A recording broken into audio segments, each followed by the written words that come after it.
L'Esprit conduisit Jésus au désert, et il jeûna 40 jours et 40 nuits. Matthieu 4, 1, 2. Si c'est le même Esprit qui t'anime, n'étonne pas si tu sens en toi le désir de jeûner, de faire pénitence. Les jeûnes et les veilles ont pour but de te rendre l'âme humble. Tu prends ainsi mieux conscience de tes limites et tu souffres avec ceux qui meurent de faim et ne dorment plus la nuit. Le vrai jeûne, c'est lorsque tu oublies de manger, lorsque tu demeures absorbé et rassasié en Dieu.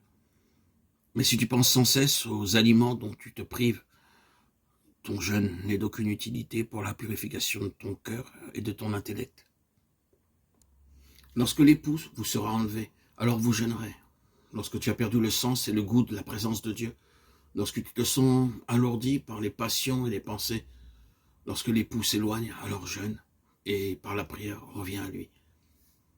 La sobriété dans la nourriture aide le moine à se dépouiller de son moi charnel.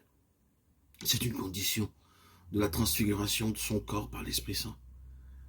Qu'il soit donné à chacun selon ses besoins. Ne vous préoccupez pas de ce que vous mangez ou buvez. Telle pourrait être notre règle, car le royaume de Dieu n'est pas affaire de nourriture et de boisson.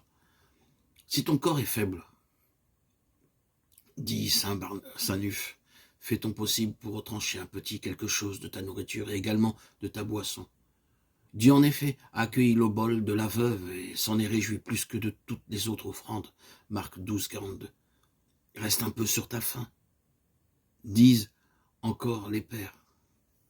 L'important c'est qu'après le repas, tu aies toujours le même désir de prier, que ton cœur ne s'appesantisse pas, que ta chair devienne spirituelle. Si tu fais de tes jeûnes une occasion d'orgueil, si tu te compares aux autres, tu t'éloignes du Christ. En matière de jeûne et de veille, l'important c'est le discernement et ne pas faire sa volonté propre. Nous ne devons pas faire ce qui nous plaît car le Christ n'a pas cherché ce qui lui plaisait. Que vous mangiez ou que vous jeûniez, que tu dormes ou que tu veilles, quoi que vous fassiez, faites tout pour la gloire de Dieu. 1 Corinthiens 10, 31. Veiller est une grande grâce que Dieu accorde à quelques-uns.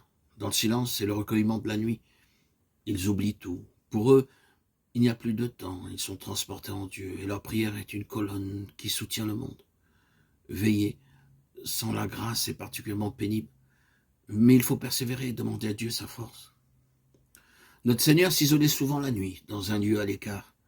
Les saints ont suivi son exemple et c'est souvent la nuit, dans le silence, loin de tout, qu'ils bénéficièrent de révélations et d'enseignements pour la conduite qu'ils auraient à suivre durant le jour.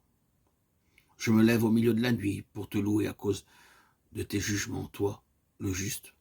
Ainsi faisait le psalmiste, 119, 62. Et nous aussi,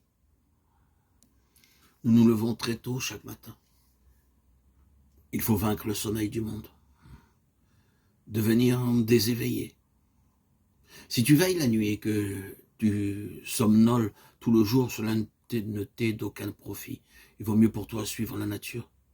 Dieu a créé la nuit pour le repos et le jour pour le travail. La vie des saints dépasse la nature. Il faut qu'une grâce s'ajoute à notre nature faible et impuissante pour veiller chaque nuit. Si Dieu te refuse cette grâce, c'est sans doute que tu en tirerais de l'orgueil. Mieux vaut mener une vie commune avec humilité qu'accomplir de grands prodiges sans humilité.